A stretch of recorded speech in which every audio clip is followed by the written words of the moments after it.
Olá, amigos do Papo.com. Hoje o assunto está especial.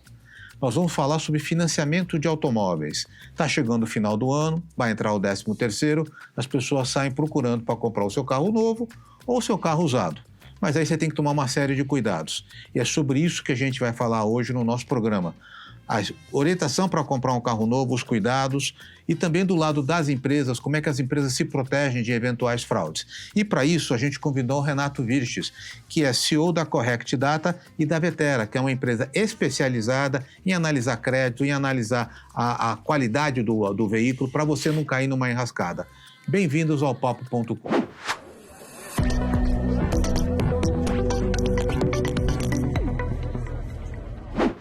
Renato, vamos lá. Eu sempre começo o programa, antes de perguntar o que você faz da Vetera, eu quero saber um pouco da tua história, cara. Sim. Como é que você entrou nesse meio como é que você chegou, né, nesse meio de ajudar as pessoas a comprar carro, ajudar as empresas a escolher os carros certos? Legal. Bom, primeiro, obrigado, Sérgio, pelo convite. Prazer estar aqui com vocês e poder contribuir um pouquinho aí com o público, né? Falar um pouquinho desse negócio que é muito importante, né? A gente costuma dizer que o veículo é o primeiro bem do brasileiro, né? Sim. Quando ele pode comprar o imóvel, é o imóvel, né? Mas, obviamente, com um ticket mais caro, maior, sempre o veículo normalmente é o primeiro bem dele, então a importância é muito grande, né? Para que ele tenha todas as precauções aí necessárias, né? Bom, falar um pouquinho da minha carreira, São João, em poucas palavras, eu sou publicitário também, de formação, fiz aí alguns MBAs, fiz mestrado, enfim, acabei estudando mais até do que eu gostaria, para falar a verdade, né? Não que a educação não tenha me ajudado bastante, a educação corporativa, mas acho que talvez eu tenha perdido mais anos do que seria o necessário, do que eu gostaria hoje, né? Mas estudei bastante, estudei marketing, gestão, fui fazer um mestrado, dei aula também, fui professor durante aproximadamente 13 anos, né, na cadeira também de marketing, né? Durante 20 anos, mais ou menos, eu já fui executivo de empresas, né? Então, fiz a carreira de estagiário até diretor. Na área de marketing ou na área de tecnologia? Sempre na área de marketing e produtos, né? Marketing e produtos, passei por algumas empresas de automotivo, né? Também como Peugeot, passei por bancos, né? Banco do Brasil, por birôs, né? Fui distribuidor da Serasa, também da Equifax, enfim, né? Passei por várias empresas. Sempre fui um perfil meio inquieto, né? Tá. E por ter esse perfil inquieto, o ambiente de multinacional, de empresa grande, né, Sérgio, não era o ambiente que eu me sentia, digamos assim, realizado, né? Então, muitos comitês, a decisão muito centralizada, né? Os processos muito morosos, né? Então, aquilo, né? O projeto, às vezes, começava ali no início do ano, você ia lançar um produto, lançar um negócio no final do ano. Então, digamos assim, que eu não era muito seduzido, né, por esse tipo de gestão. E no momento que eu tive a oportunidade de passar por empresas médias, né, de menor porte, é que eu me achei. Falei, aqui tem mais a ver comigo, você tem mais rapidez ali na tomada de decisão, o fato de trabalhar muito do lado do dono também, aquela coisa de estar muito próximo. Então, e também na vida pessoal ali, né, beirando os 40 anos, eu falei, bom, acho que está na hora de tomar uma outra decisão. E aí foi a decisão de empreender, né? Aí, com 40 anos você falou, mais ou menos, a decisão de... Com 40 anos eu falei, tá na hora de tomar outro rumo aí na vida, né? Para empreender, justamente projetando o segundo tempo da vida, né? Digamos assim, né? E aí começa a Correct Data, já estamos com 8 anos de companhia, e a Vetera com 6 anos, né? As duas fazem parte de um ecossistema que é dedicado para análise e gestão, né, do veículo, principalmente para mitigar risco e a análise de fraude na entrada. E a Vetera, a gente vai falar um pouquinho na parte da gestão desse processo do financiamento do veículo, né? Então, primeiro ponto importante, não tomei a decisão de empreender. Poderia, né? Mas não foi o caso. Eu vou abrir um pet shop, né? Eu vou abrir uma loja de roupa, né? Quer dizer, então eu optei por empreender onde eu já tinha bons anos, né? Tinha mais ou menos 20 anos. Já conhecia o mercado. Já conhecia o mercado. Eu acho que isso é uma coisa muito importante, porque às vezes as pessoas querem empreender, vão montar uma franquia. Vão montar um pet shop. Né? Exato. O cara não sabe os problemas que tem, não conhece o mercado, né? E a chance de dar errado é 90%. Né? Exato. A chance de dar errado, né, Sérgio, já é muito grande, né? Se você pegar as estatísticas aí de IBGE, né, dos principais órgãos aí que divulgam, né, esse tipo de dado, você vai perceber que a maioria das empresas vão quebrar, né? Principalmente small business, né? As menores. Então, a chance já de você dar certo no Brasil já é muito difícil, né? Carga tributária, todo o ambiente de negócios, ele não te favorece, né? Para o empresário no Brasil. Essa aqui é a verdade, né? Então, você já tem uma chance natural. Se você ainda decide empreender em uma coisa ainda que o teu cunhado falou, né? Ou porque está na moda, a chance que você não tenha sucesso, né? Ela é bastante grande, né? Então, eu já tendo isso em mente, né? Eu acho que aí nesse ponto, sim, talvez a educação executiva tenha me ajudado bastante, né? As pós-graduações, os MBAs e tudo mais.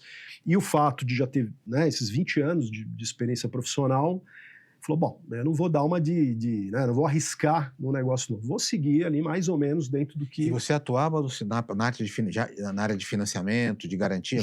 Já era a tua área de conhecimento? Já, de toda a minha carreira de estágio a diretor, eu passei por diversas empresas de vários segmentos, mas passei por montadora, passei por banco, né? A última experiência, eu fui diretor de uma empresa que hoje é um dos maiores players também, né? Concorre conosco, inclusive, no mercado de financiamento. Então, foram várias experiências dentro da cadeia automotiva, né? Sob diferentes óticas, de seguro, de financiamento, de compra e venda, montadora, que me fizeram, contribuíram para ter uma visão mais, digamos, holística do negócio, né? Um pouco mais madura. E não só do que fazer, mas do principal do que não fazer, né, Sérgio? Então, maturidade te traz isso, né? Experiência de vida, sabendo... Às vezes você tem muitas dúvidas, né, de que caminho seguir, mas você tem mais certezas do que dá errado, né? Ou seja, né? Então, como executivo, eu pude vivenciar algumas situações ali que eu sabia que não iam levar para o melhor caminho. Então, isso já é de grande valia, né? Que você consegue aplicar para o teu negócio. E você consegue mitigar bastante dos problemas que vêm, né, pela frente, né?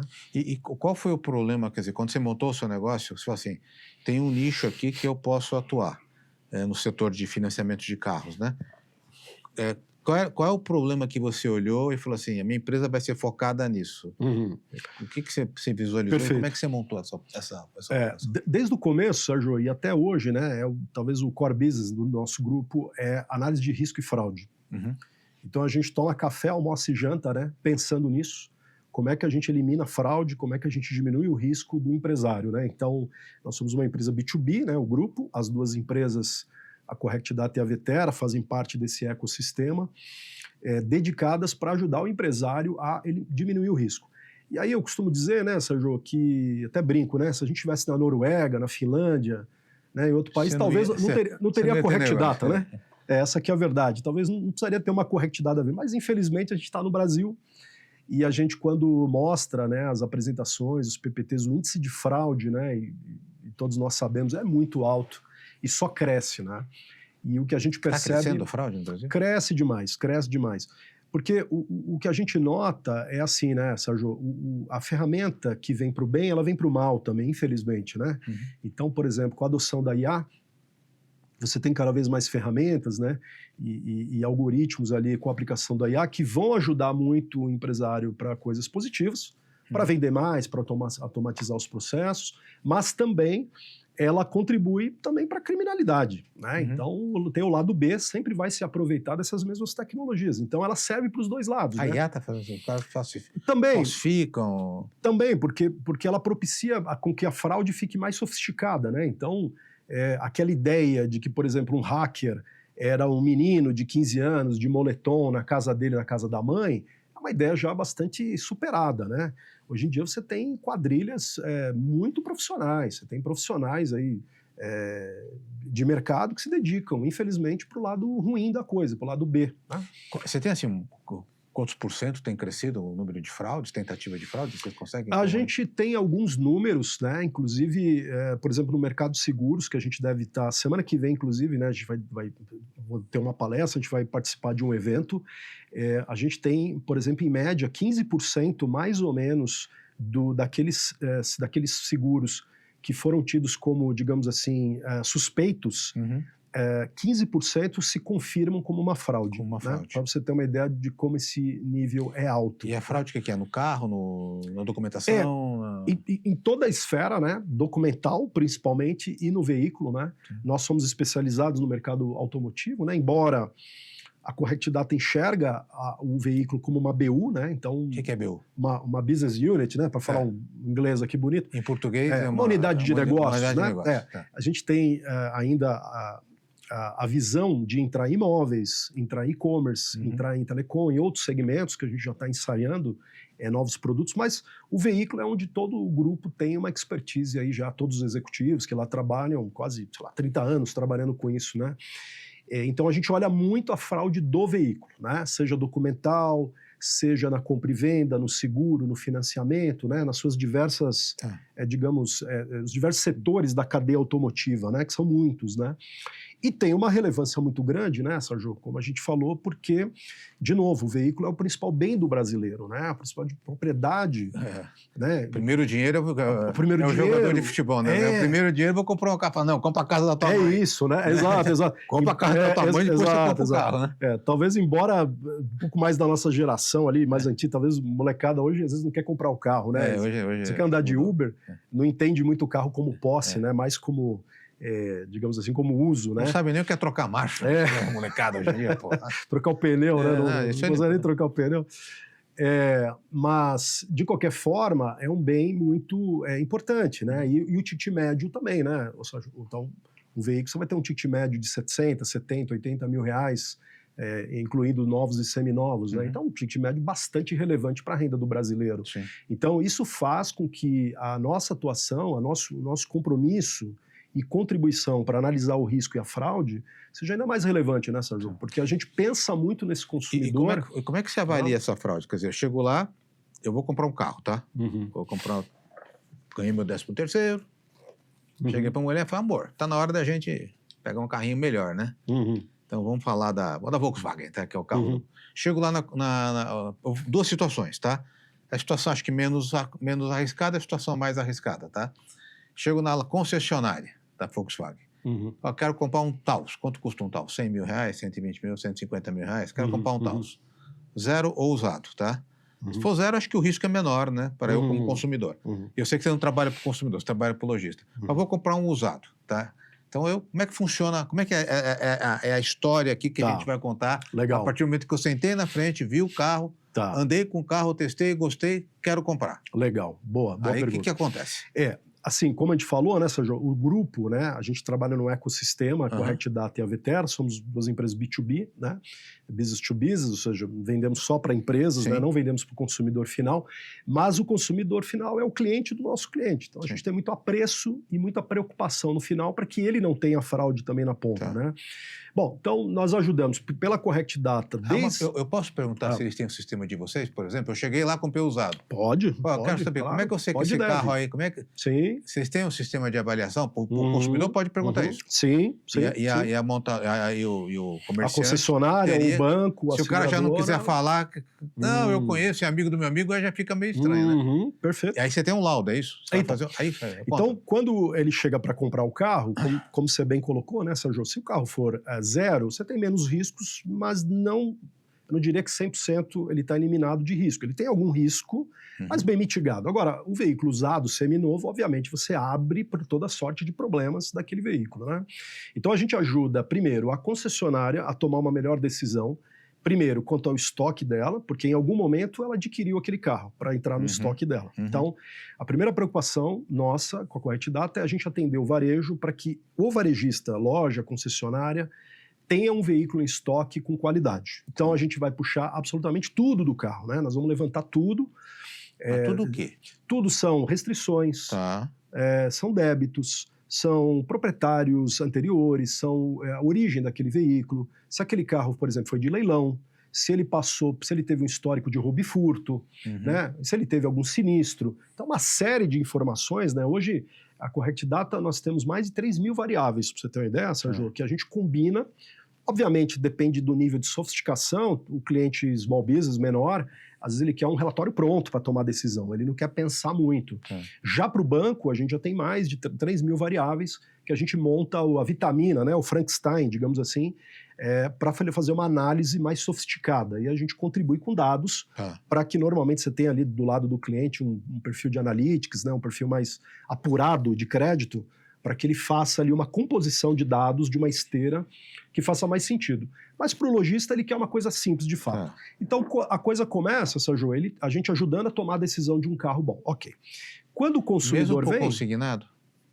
Mesmo para o consignado. O cara deixou o carro, a concessionária, a lojista não comprou.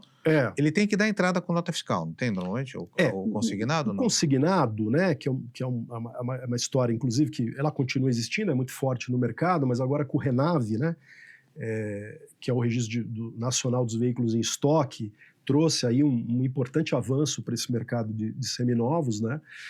Enfim, mas aí é um pouco do outro assunto. Uhum.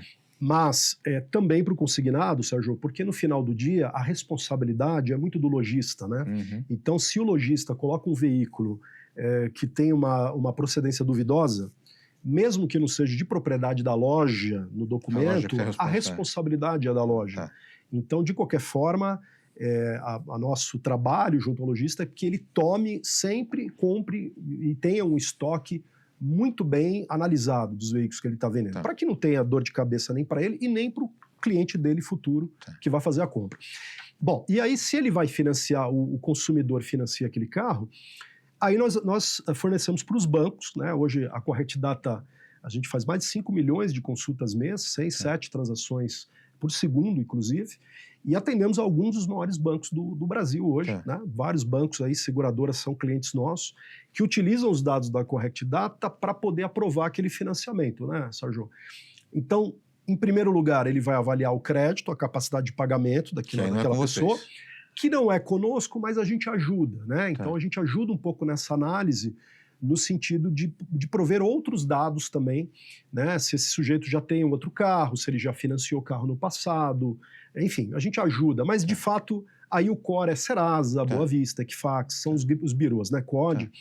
Então ele aprovou o crédito. Na hora que ele aprova o crédito, ele precisa olhar agora o carro, que é o veículo que vai ser dado como garantia da operação. Aí é que nós entramos. Aí nós entramos com uma série de checagens para que o banco não libere aquele recurso, aquele dinheiro, sem ter certeza que aquele carro é preservado. Então, primeiro, a gente vai olhar a precificação do veículo, uma fraude que não deixa de ser uma fraude muito comum, né, Sérgio? O sujeito tem um veículo, por exemplo, às vezes básico, e ele tenta passar por um top de linha, então uma versão... Para conseguir um valor maior no financiamento. Exato. Então uma versão LT, ele tenta passar por uma versão LTZ, por exemplo, e você tem 30, 40 mil reais de gap para tentar, por exemplo, pegar um financiamento maior, ou na seguradora, para ele aprovar um seguro de um veículo que não é o correto. Então, primeiro ponto, nós vamos checar, a gente tem algumas ferramentas próprias de algoritmos nossos, de decodificação de chassis, enfim, e a gente confirma, olha, esse veículo ele é essa versão, não é aquela, né? Então ele não vale 132 mil reais, ele vale 99 mil reais. Então volta a ficha, corrige, seja porque errou, ou seja porque tem alguma má intenção ali na ponta, enfim. Então, mas deixa eu te perguntar, se a concessionária já tem o seu serviço, o banco já sabe que esse ativo é bom ou não. Bom, isso é verdade, Sérgio. Muitas vezes, quando o banco sabe que, por exemplo, a loja ou concessionária trabalha, por exemplo, com o portfório da Correct Data, já dá uma chancelada de que muito provavelmente aquele veículo ele está correto. Isso é verdade, isso é uma junção interessante, né? Mas o banco ele não deixa de fazer uma nova checagem, muitas vezes, Sérgio. Primeiro porque o veículo ele tem vida própria. Então, aquele carro ele pode ter entrado há 3 meses, por exemplo, no estoque da concessionária, mas depois de 3 meses ele apareceu uma restrição, por exemplo, que não tinha, mas agora ele tem. Então, o banco precisa fazer uma checagem sempre online, e aí todos os nossos dados e informações são online daquele veículo, para que ele libere o recurso, né? Quantos veículos vocês têm no estoque hoje, assim? De análise? A gente hoje analisa toda a frota nacional, a gente está falando mais ou menos, Sérgio, de 117 milhões de veículos, nível Brasil, e que rodam 75 milhões mais ou menos. Mas a gente atualiza também o que não roda. Por quê? Porque o que não roda muitas vezes tem fraude, né? Então, como você sabe que não roda e roda? Me explica. Mais ou menos você tem veículos, por exemplo, que já estão inativos, né? Não estão em circulação. Eles estão baixados, né? Veículos que são antigos, né? Baixados, mas que às vezes algumas quadrilhas, alguém pode se utilizar de dados de veículos que já não estão mais em circulação para fazer veículo dublê, veículo, enfim, uma série de fraudes, né? Bom, e aí quando o banco, então voltando lá, né, Sérgio, o banco vai aprovar o financiamento, ele precisa checar tudo daquele carro, né? Para ter certeza que, olha, eu vou liberar o dinheiro, mas esse carro vai ficar agora com uma alienação fiduciária em nome do banco. Sim. Se o sujeito vier a não pagar, né, o banco tem o direito de retomar aquela garantia, exemplo do que faz no imóvel, né? Porque ela é uma garantia do crédito. Então nós cuidamos para que o banco tenha certeza que possa liberar aquele dinheiro com segurança, tranquilidade, porque a garantia está preservada. Isso já é a Vetera, aí a gente já entra a Vetera. Já é Vetera. E deixa eu fazer uma provocação. Pergunta de consumidor, sim, tá? Sim. E se nesse período que eu peguei o carro, eu sou um cara que eu não cuido do meu ativo? Eu não levo na revisão. Perfeito. Além da desvalorização, a multa. Né? Hoje, como é que está essa situação de multa? Porque antigamente a multa passava para quem financiava, não era isso? Sim. Mas você chega a acompanhar a evolução do carro pós-venda, não? Sim, sim, sim. Então. Inclusive, esse é um diferencial importante até que a gente faz até dentro do portfólio da própria Vetera, ô Sérgio, que às vezes a Vetera ela é chamada de registradora, a gente não gosta desse nome, e a gente, de fato, não se considera uma registradora, né? Nós somos uma registradora porque temos que atender, né, todo o regulatório que nos classifica dessa forma. Mas a gente é, de fato, uma gestora de crédito com veículo em garantia. E mais do que uma palavra bonita, Sérgio, o que isso significa? Que a gente vai cuidar de toda a vida do veículo, de toda a esteira de análise, né, da gestão daquele veículo financiamento. Então, o registro propriamente do financiamento ele é uma questão muito cartorária, né, que algumas empresas trabalham dessa forma. Não é o nosso caso. Para nós, isso é o arroz com feijão. Isso é o básico, né? A parte cartorária. A gente está mais preocupado em fazer a gestão da frota para o banco ou para o cliente. O que significa? Preservar, lá no início, fazer toda a análise desse veículo, primeiro, para que impeça que um veículo ruim entre na base do banco. Perfeito, tá certo? Claro. Que vai entrar no final do dia no ativo, no patrimônio do banco. Segundo, que todos os registros, aí sim, o core business, sejam feitos de forma célere, rápida, eficiente, sem ruído, sem fricção. E depois, como você bem observou, Sérgio, o veículo, mesmo depois de financiado, ele continua rodando, porque é diferente do imóvel, né? O imóvel está parado, né? Você tem lá um determinado imóvel no endereço. Ele não sai de lá, né? O imóvel não tem perninha, e ele está naquele cartório. O veículo, ele pode pegar o veículo de São Paulo, rodar no Acre, rodar no Rio de Janeiro, em Minas. Ou seja, ele pode circular com aquele veículo. Por si só já é um desafio, porque se o banco ele é detentor daquela garantia, aonde está a minha garantia? Primeiro ponto, a garantia ela é itinerante. Então, esse é o primeiro desafio. Segundo, ele toma multas, porque ele está andando com o carro. Então, ele pode não pagar o IPVA, ele pode não licenciar o carro. Vocês controlam isso? Controlamos, temos acesso a tudo. Ele pode não pagar o IPVA, ele pode não pagar o licenciamento, ele pode adquirir multas, ele pode ter outros problemas, ele pode sinistrar o veículo pode ser... Então, mas pergunta, se ele não paga o IPVA e ele está cheio de multa, o banco pode chegar e falar, me dá o carro de volta? Olha, aí é uma questão bastante controversa jurídica, né? No passado até, por isso que é uma das razões pelas quais as carteiras de leasing diminuíram muito, né? Porque no passado isso era um problema, por exemplo, do leasing, né, Sérgio? Que o leasing, o veículo é do banco, e ele fica, o arrendatário e o arrendador, né? Então, o veículo é do banco, ele fica emprestado para o cliente, né? As multas, tudo... Exato, vem tudo para o banco, porque no entendimento da Secretaria da Fazenda, né? Enfim, dos órgãos, o detentor, o dono do veículo é o banco, né? Por isso que era o leasing, e aí, por isso que acabava não valendo muito a pena, né? Ali pelo taxa de juros, enfim, né, pelo spread bancário, porque no final do dia toda a bucha, né, todo o problema vinha para o banco, porque o banco o sujeito não pagava o IPVA e quem era responsável por aquele débito era o banco, né? Já na alienação fiduciária é um pouco diferente, né, porque o carro fica no nome da pessoa e a pessoa, a priori, é a responsável pela quitação das dívidas, mas é um tema bastante controverso, né? Você tem alguns entendimentos às vezes jurídicos um pouco diferentes, dá dor de cabeça. Então o que a gente faz, né, Sérgio, com a Vetera também, e dessa expertise que a gente tem no grupo, é fazer o gerenciamento pós-gravame. Esse é um diferencial muito grande nosso. Então não é porque financiou que acabou o trabalho da Vetera. Não, o trabalho foi feito os registros para que fosse liberado o crédito, mas esse bem ele continua existindo. Existem ainda muitas parcelas a serem pagas, né? Então, se você imagina, o sujeito fez um financiamento, que é a média, inclusive, do Brasil, de 48 parcelas, mais ou menos, entre 40 e 48 parcelas.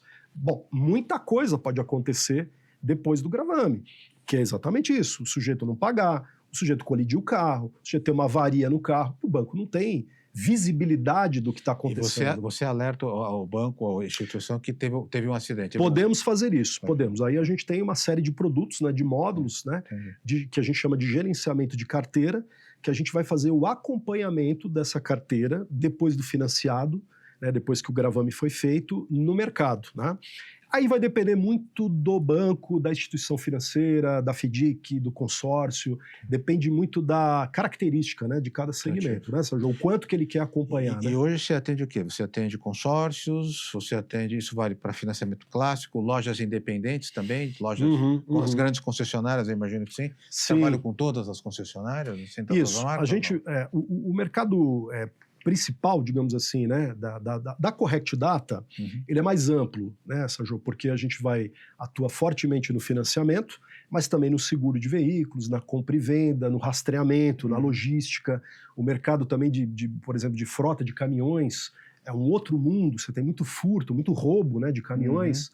Você também atua nesse segmento? A gente atua, então eu costumo dizer, se você pegar, por exemplo, uma manhã na Dutra, né, Sérgio, você pega ali 4, 5 horas na Dutra, você vai ter X% do PIB brasileiro passando por ali, né? E vocês usam um sistema de monitoramento, tipo Ituran da vida, essas coisas? São clientes nossos, aí a gente tem clientes que consomem dados conosco, a gente não faz o monitoramento, né, que aí tem as gerenciadoras de risco, por exemplo, mas muitas são clientes nossos, a gente assessora eles com os dados e inteligência para que eles façam esse monitoramento. Porque você tem cargas de caminhão valiosíssimas, né?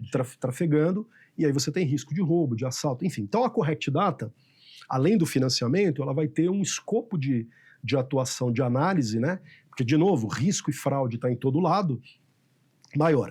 A Vetera, que já é focada no financiamento, a gente vai atuar com bancos, com financeiras, consórcios, e outros mercados que têm o veículo como garantia. Por exemplo, as FDICs, né, que é um mercado que a gente atua muito bem, as empresas simples de crédito, outros credores, inclusive a própria concessionária, no momento que ela decide fazer, por exemplo, uma reserva de domínio. O que é isso, né, Sérgio? Quando ela decide ela própria parcelar o pagamento para o cliente. Chinesada. A chinesada está fazendo direto isso. Eu não sei se eles estão todos... se eles estão se utilizando de banco ou fazendo financiamento direto, mas seria isso, né, Sérgio? Então, ele não necessariamente precisaria do banco, né? O banco é o braço para dar o funding no processo, mas ela própria poderia conceder um parcelamento para poder fomentar as suas vendas. Você cuida do ativo, na realidade. Você cuida do ativo do carro para ver se tiver algum problema. É isso. E assim, mas o Sérgio Tamer, ele já entendi. Comprei o tal, zero, usado. Aí o Tamer não vai na concessionária, ele vai lá no interior, num lugar bem distante aqui, sei lá, Tocantins. Aí vou numa cidade ali, perto de Palmas. E tem um cara lá que tem 4 carros ali vendendo. Então, assim, quais são os cuidados que esse consumidor... A Deise que está nos gravando aqui, né, Deise? Ela está pensando em comprar o carrinho dela agora. Quais são os cuidados que a Deise tem que ter para não cair numa fraude ou não comprar um carro errado? Porque aquela história... Eu comprei um carro de um amigo meu que era sinistrado, você acredita? Verdade. E sabe quando eu descobri que ele era sinistrado? Quando fui fazer o seguro. Então, é isso. Só fazia na Porto. Então. Nenhuma corretora, nenhuma seguradora aceitava, porque ele tinha sido fruto de enchente. Então, exato, perfeito. Tá, aí, liguei pro meu amigo e falou, eu não sabia. Não sabia. Todo mundo não sabe na hora, né? Era um Corolla preto XEI, cara. Me lembro disso aí. Perfeito. E só consegui fazer, só a Porto aceitava. Me explica assim, pra gente, um cara que não conhece, até para carro de luxo ou carro popular. Quais são os cuidados, total. Cara? Perfeito, muito bom, viu, Sérgio? Assim, a gente, apesar de ser uma empresa B2B, né, então a gente não atende o consumidor final, a gente sempre vai atender empresas, mas a gente tem uma preocupação a preço muito grande com o consumidor final, porque ele é o cliente do nosso cliente. Se não tiver consumidor final, não tem negócio. Exato, exatamente. No final, a razão de tudo é que existe o consumidor. Então, o primeiro ponto é o seguinte, Sérgio, qual é a recomendação que eu dou? Primeiro, que não se compre carro sem fazer um laudo cautelar. O que é isto? Essa é a primeira recomendação, né? O que é o laudo cautelar? O laudo cautelar é um laudo que ele vai puxar absolutamente tudo do carro, né? São uma série de módulos que você vai pedir para que aquele carro passe numa empresa de vistoria, tá? Então, existem diversas homologadas no Brasil, inclusive muitas são clientes nossos, né, da Correct Data. A gente fornece os dados no formato de white label, né? A gente dá os dados e a empresa de vistoria, em algumas situações, coloca a marca delas e elas prestam esse serviço. Então, alguns estados, Sérgio, por exemplo, São Paulo, é difícil você comprar e vender um carro que não seja com laudo cautelar. Já é algo bastante instituído A cultura no estado. Exato. Embora o laudo do Detran obrigatório é o laudo que eles falam de laudo motor e câmbio, né, que são as checagens obrigatórias, é difícil comprar um carro em São Paulo que não passe por um laudo cautelar. Agora, você tem outros estados que não há essa cultura, né? Então, é o que a gente brinca lá do fio do bigode. Tocantins é mais perigoso. Então. Não sei, eu não vou citar estados, né? Tá, né? Mas você tem alguns estados, né, Sérgio, que é isso, o cara vai comprar o carro lá do vizinho, às vezes na confiança, porque, mas eu conheço a pessoa, sei do histórico. Pois é, mas o problema é que talvez a própria pessoa que está te vendendo, verdade, pode estar de boa fé e ela não sabe que o histórico daquele carro é verdade, né? E às vezes ela pode estar de má fé, sabe que tem um problema e não revela. Então, primeiro ponto, Sérgio, o que eu recomendo? Façam laudo cautelar. O que é isso? Ele vai se dirigir a uma empresa ECV, uma empresa de vistoria veicular. Recomendo que pesquise, existem algumas empresas maiores, já, né, não vou citar marcas, mas que são referência do mercado. Você acha no Google isso? Você acha no Google? Muito simples, muito simples. Empresa de vistoria cautelar. Empresa de vistoria cautelar. No perto Google, de mim. Perto de mim, exato. Então vai ter ali no seu bairro, perto de você. Leve o carro para fazer essa vistoria. O que vai ser feito? Primeiro, ele vai puxar todos os dados do histórico daquele veículo, em que a Correct Data muitas vezes participa. Está alimentando. Né? Então, de novo, esse carro tem restrições, esse carro tem débitos, esse carro já foi de leilão, esse carro teve sinistro, ele teve roubo e furto. É uma série de informações que você vai ter certeza do histórico daquele veículo. Preço Primeiro, também, vocês falam? preço também, precificação correta do carro. Então, do ponto de vista documental e restritivo, Sérgio, para que você fique tranquilo. E a empresa de vistoria, ela vai agregar um outro ponto que é muito importante, que aí não é um negócio da Correct Data, que é a vistoria física do carro. Tá? Então, eu costumo dizer, por exemplo, um Corolla 2.0, sei lá, daqui de São Paulo, é diferente de 2022 de um Corolla 2.0 da Bahia, que é diferente do Corolla do Rio Grande do Sul. Então, o veículo é o mesmo, mas, né? por exemplo, se o carro era da Bahia, foi vendido para um vendedor de São Paulo, ele já mudou a placa para São Paulo. Você consegue rastrear a origem do carro? Consigo. A placa é sempre a mesma, tá, Sérgio? Ela não muda, a não ser a Mercosul, né? Que agora, com a lei nova, o veículo faz a troca de documentação, sai a placa Mercosul. Mas isso não muda em absolutamente nada. Mas a placa é a mesma. Nós sabemos, e você tocou um bom ponto aí, Sérgio. Por exemplo, vou dar um exemplo bem claro disso. Bem claro. A gente tem um cliente importante do nosso portfólio que a gente monitora veículos lá do Rio Grande do Sul. Então, por exemplo, infelizmente o estado passou ali por um momento muito triste, né, de calamidade, e que você teve veículos ali boiando, na lama, literalmente, veículos muito danificados. Bom, considerando que 1/3 da frota nacional tem seguros, né, dados da FENASEG, né, da CNSEG, esse número oscila, mas mais ou menos 1/3, você tem 2/3 da frota nacional que não tem seguro. Então, o que isso significa? O veículo que tem seguro e que teve o problema, ele subiu para uma seguradora, ele foi sinistrado, né? Para uma Porto, para uma Tóquio, uma Azul. Então, esse carro, provavelmente, você vai ter essa informação. Agora, e os veículos, que são a maioria, que não tem seguro e foram altamente impactados, né, por aquela questão? Ele tem, muitas vezes, um dano muito severo no carro, né? E aí, infelizmente, algumas pessoas de má fé se aproveitam disso. Quer dizer, o carro que deveria ir para desmanche, ele é preparado, ele deixa ele bonitinho, sobe ele aqui para São Paulo, para o Rio, para Minas, para outros estados, e eles tentam vender aqui nas lojas, tentam tomar financiamento nos bancos, tentam aprovar seguros. E esse carro, muitas vezes, Sérgio, pasme, está completamente irregular. Né? Completamente irregular. Então, uma vistoria Isso não é para cautelar... leilão? Não, isso não é para leilão. Esse é venda particular, não é leilão de esses leilões públicos. Tem de tudo, né? Tem de tudo. Eles tentam pegar esses carros e tentam desovar eles, digamos assim, no mercado, né?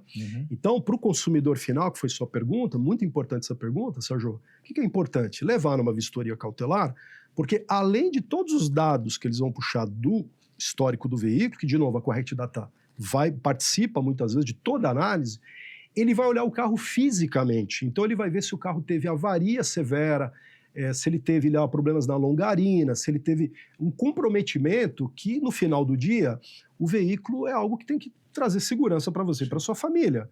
Então, quer dizer, o veículo, se ele tiver em más condições, muitas vezes, ele pode gerar um acidente grave, Sim, né? sim. Inclusive o risco de morte. Inclusive existe um produto que chama recall, que nós temos também, a gente divulga, né, os recalls das montadoras.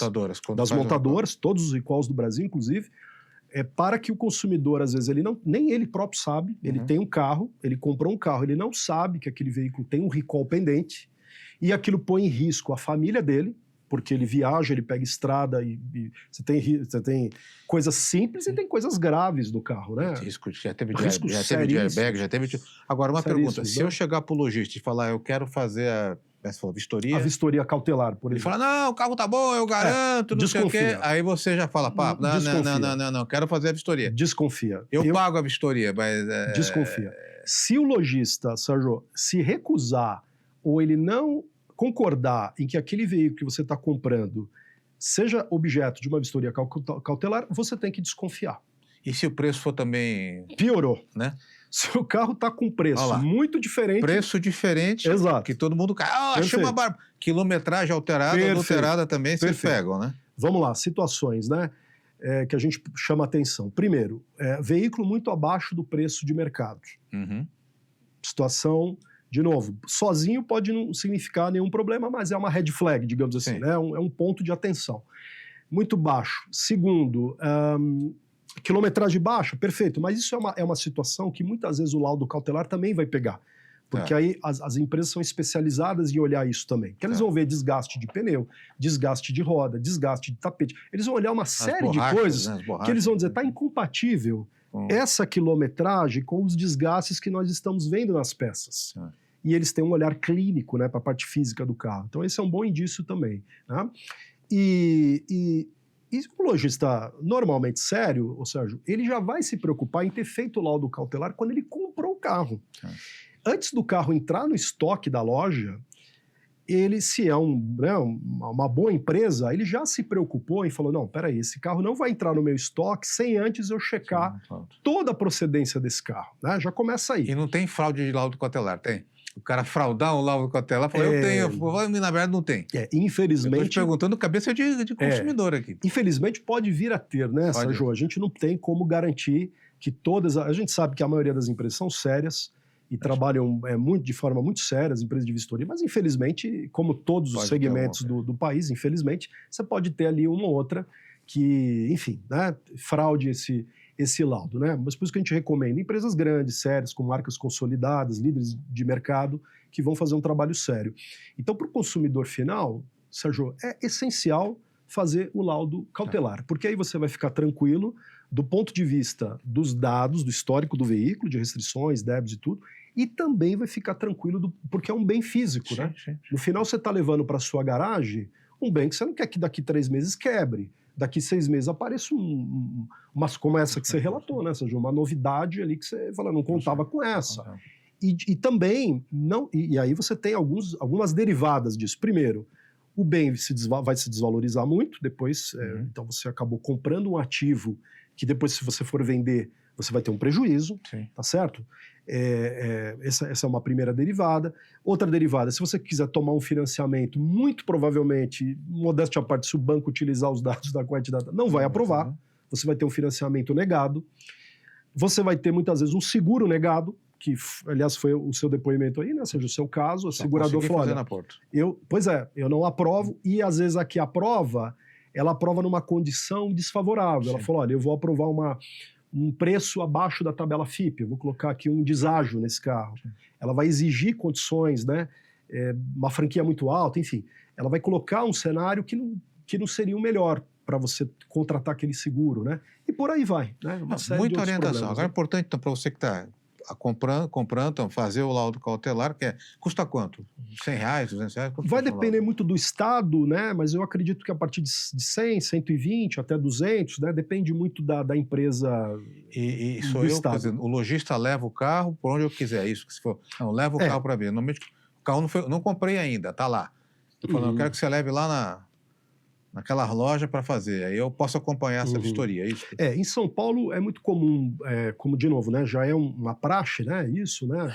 Ou seja, o lojista falou, olha, eu já tenho esse laudo aqui feito, quando o carro entrou na loja, ele apresenta para você, para te dar essa segurança, e se ainda assim você falar, olha, eu quero fazer um novo de qualquer forma, aí é combinar com a loja. Tá, né? aí ele leva o veículo, O importante é que você não fecha aquela compra, você não fecha aquela venda, aquela transação de compra e venda, sem antes ter certeza do que o laudo está correto, está aprovado. Tá. Você tem 3 situações em geral, Sérgio. Você tem aprovado com restrição, que aí cabe, se vier com esse resultado, cabe checar que restrição é essa, porque isso pode te dar uma dor de cabeça ou não, e reprovado. Evidentemente, reprovado. Separa o negócio. Já esquece. Controla a emoção e parte para outra. Controla a emoção. E muito cuidado, né, Sérgio? Porque você tocou um ponto importante, que o carro ele mexe muito com a emoção das pessoas, né? Então, muitas vezes é o sonho do consumidor ter aquele primeiro carro, né? O sujeito guardou dinheiro durante muito tempo, esperou muito aquele momento e vai comprar o primeiro carro. Hoje mesmo eu recebi um amigo meu que tem uma loja, ele me mandou uma Mercedes AMG, 24 mil quilômetros. Linda. SLS, não sei o quê, mas é um carro 2011, tá? Então é aquela coisa, um carro 2011 tem 24, tem 14 anos de vida e carro quebra. Carro quebra. Mesmo que essa é uma coisa que a gente tem carro antigo quebra, gente. Todo carro quebra. É isso. Tá? Uns que quebram menos, outros quebram mais, mas quebram. Então tem que ter esse cuidado, controla a emoção, pula de página e compra um 2019, 2020 mais tranquilo. Melhor. Renato, eu queria super agradecer a conversa, foi ótima, dicas importantes para você. Na hora de comprar um carro também, foi na concessionária, pergunta se tem o serviço que vocês utilizam. Da Correct Data, ou se não da Correct, de um outro, mas importante saber aonde você está comprando o veículo. As dicas estão dadas, vai agora, pega o seu 13º, procura um carro bacana, tem carro bom, tem muitas promoções acontecendo, bom momento para comprar carro, né? Bom momento. Os preços estão caindo e o pessoal está desovando os estoques 23 e 24 também, né? Sem dúvida, exatamente. Tem muito isso, né? Começa a chegar os lançamentos 2026, então as concessionárias, as lojas têm interesse em começar a desovar agora novembro, dezembro. E negocia, né? Porque não vai no preço da tabela nele que eles estão fazendo preço bom. Exato. E se você gostou do conteúdo, deixa o joinha, compartilha com seus amigos e a gente volta numa próxima oportunidade. Obrigado, Renato. Até mais, gente.